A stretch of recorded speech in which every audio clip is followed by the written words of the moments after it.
வணக்கம் Dwarka TV channel நேர்களே, நான் உங்கள் அன்பான சயின்டிபிக் வேதிக் அஸ்ட்ராலஜர் அஸ்ட்ரோரஞ்சி பேசுகிறேன். நல்லது நினைப்போம், நல்லதே நடக்கும். இந்த வீடியோவில் நம்ம என்ன பார்க்க போறோம்னா, கும்பராசிக்காரர்களுக்கு 2026 ஜூலை மாதம் எத்தகைய ஒரு மாதமாக, பலாபலன்கள் நிறைந்த ஒரு மாதமாக சயின்டிபிக் வேதிக் அஸ்ட்ராலஜி முறையில இந்திய வேத ஜோதிடம் சயின்டிபிக்கான அறிவியல் சார்ந்த ஒரு அற்புதமான ஒரு சாஸ்திரமாக இருக்கிறதுனால நம்ம எந்த விதத்திலையும் மிகைப்படுத்தாமல், பரிகாரங்கள் அது மாதிரி விஷயத்துக்கெல்லாம் போகாமல், ஒரு கிரகமும் ஒரு ராசிக்கு இந்த மாதிரி இடத்துல இருக்கும் பொழுது எது மாதிரி ஒரு தாக்கத்தை கொடுக்க போகிறார், எது மாதிரி பலாபலன்கள் எதிர்பார்க்கலாம் அப்படிங்கிறத துல்லியமாக சயின்டிபிக்கா இந்த வீடியோவில் நம்ம பார்க்க போறோம்.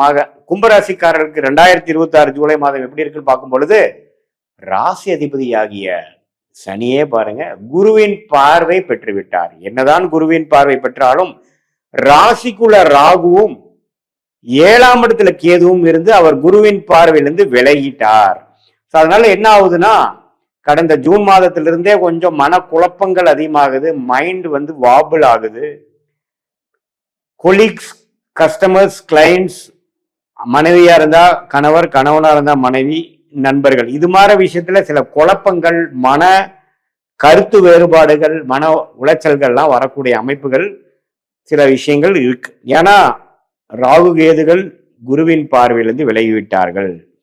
ராகு ராசிக்குள்ள இருக்கும் பொழுது கண்டிப்பாக சில விஷயங்கள் இயல்புக்கு மாறாக மன குழப்பத்தை கொடுக்கிற மாதிரி ஒரு கிளாரிட்டி இல்லாத ஒரு அமைப்பாக கொடுக்குது. ஆனா இது செப்டம்பர் அக்டோபருக்கு அப்புறம் ராகு கேது பயிற்சி ஆகிறப்ப இது நீங்கிரும். ஆனா ஜூலை மாதம் அது ராகு இருக்குதான் செய்கிறார் ராசியில. ஸோ என்னன்னா, நம்ம எடுக்க வேண்டிய முடிவுல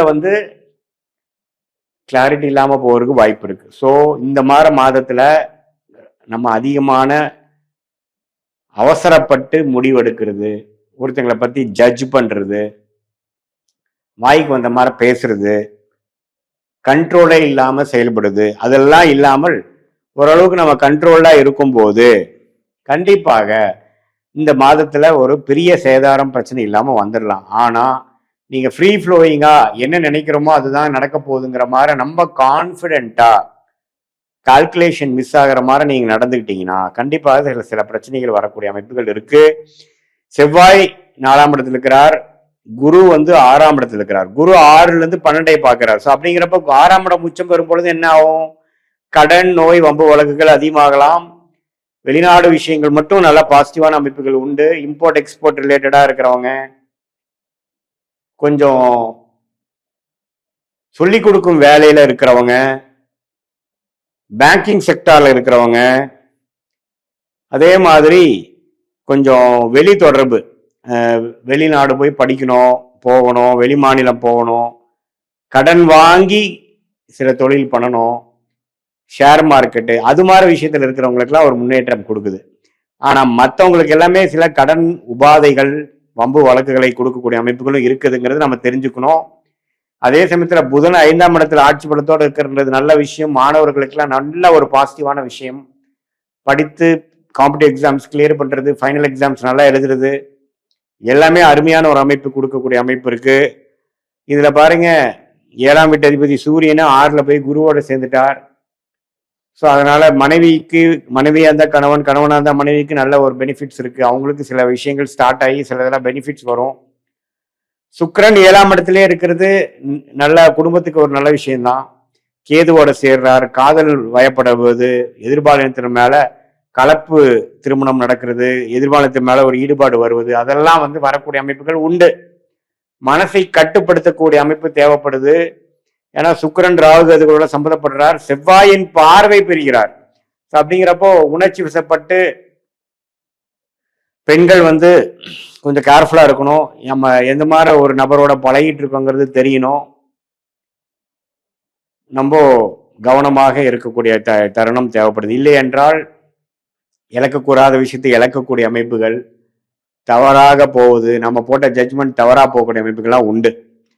ஸோ பொதுவாக கொஞ்சம் கேர்ஃபுல்லாக இருக்கக்கூடிய, எல்லா விஷயத்திலையும் 1க்கு 2 முறை யோசித்து செயல்படக்கூடிய ஒரு மாதமாக கும்பராசிக்காரர்களுக்கு 2026 ஜூலை மாதம் ராகு கேது இருக்கக்கூடிய நிலைமையும், சனி இருக்கக்கூடிய நிலைமையும், குரு இருக்கக்கூடிய நிலைமையும், புதன், செவ்வாய், சுக்கிரன், சூரியன் இருக்கக்கூடிய சஞ்சாரம், பெயர்ச்சி கிரக அமைப்புகளை பொறுத்து கும்பராசிக்காரர்களுக்கு பொதுவாக சொல்ல போனோம்னா கொஞ்சம் கவனமாக இருக்க வேண்டிய ஒரு மாதமாகவும், இல்லற விஷயத்துல கொஞ்சம் வழிமாறி போகக்கூடிய அமைப்புகள், நட்பு காதலா மாறும் பொழுது கொஞ்சம் கேர்ஃபுல்லா இருக்கக்கூடிய அமைப்புகள்லாம் தேவைப்படுது. மற்றபடி எல்லாமே ஓரளவுக்கு பரவாயில்லை. இது பொதுவான பலனே தவிர உங்களுடைய ஜென்ம ஜாதகத்துல எப்படி இருக்கு, நீங்க எந்த தேதி எந்த நேரத்துல பிறந்தீங்க, எந்த ஊர்ல பிறந்தீங்க அப்படிங்கிறதெல்லாம் நம்ம பார்த்து நம்மளுடைய 18 வருஷம் அனுபவம் சயின்டிபிக் வேதிக் அஸ்ட்ராலஜி முறையில பார்க்கும் பொழுது நீங்க சதய நட்சத்திரத்துல பிறந்தீங்களா, புரட்டாதி நட்சத்திரத்துல பிறந்தீங்களா,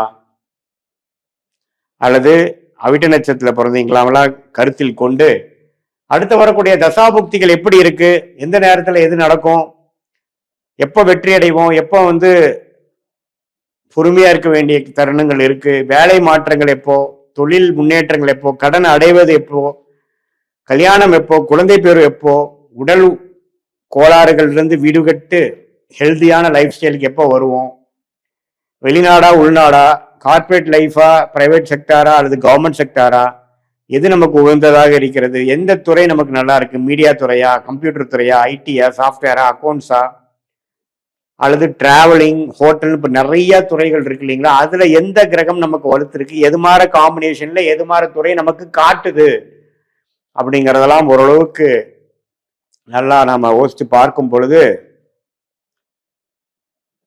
துல்லியமான பலன்கள் நம்ம எடுத்து அதுக்கு தகுந்த மாதிரி வாழ்க்கை திட்டங்களை தீட்டி அதுக்கு தகுந்த மாதிரி டைரக்ஷன்ல நாம போகும் பொழுது தேவையற்ற பண விரயங்கள், தேவையற்ற சமய விரயங்களை தவிர்த்து எந்த மாதிரி பிராப்தங்கள் நமக்கு இருக்கு, எந்த துறைய யோகத்துறையாக இருக்கிறது, நமக்கு நம்மளோட லக்னத்துக்கு எந்த தசை போகுது, தசா புக்தி அந்தர சூக்ஷத்தை டிவைட் பண்ணி, தசைனா வருட கணக்கு 10 வருடம் 15 வருடம், புக்தினா 3 வருடம் 2 வருடம், அந்தரம்னா 6 மாதம் 7 மாதம் மாற, சூக்ஷம்னா வாரக்கணக்கு, இதெல்லாம் அடுத்து வரக்கூடிய நாட்கள் எப்படி இருக்குங்கிறதெல்லாம் கணித்து உங்களுக்கு முன்னாடி இருக்கக்கூடிய சாய்ஸ்ல எந்த சாய்ஸ் எடுக்கிறது நல்லது, எந்த சாய்ஸ் நமக்கு வேண்டாம்.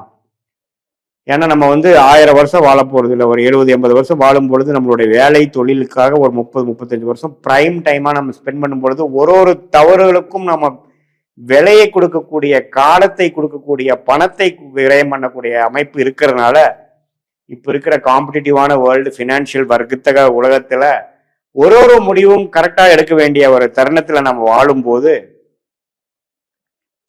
எதுவுமே தீர நம்மளுடைய கர்மாவை உள்ளபடியாக சயின்டிபிக்காக எதையும் மிகைப்படுத்தாமல் அருள்வாக்கு சொல்ற மாதிரி இல்லாமல் என்ன மாதிரி கர்மா நமக்கு வருது, பாஸ்ட் லைஃப் எப்படி இருக்கிறதுங்களா சிங்க் பண்ணிட்டு பிரசன்ட் அண்ட் ஃபியூச்சரை பார்க்கும் பொழுது அதுக்கு தகுந்த மாதிரி வாழ்க்கை முடிவுகள் எடுத்து நம்ம செயல்படும் பொழுது வாழ்க்கையில் எளிதில் வெற்றி பெற முடியும். சயின்டிபிக் வேதிக் அஸ்ட்ராலஜி முறையில நல்ல கிளாரிட்டி பெற முடியும் என்று சொல்ல விரும்புகிறேன். மீண்டும் மற்றொரு காணொளியில் சந்திப்போம்.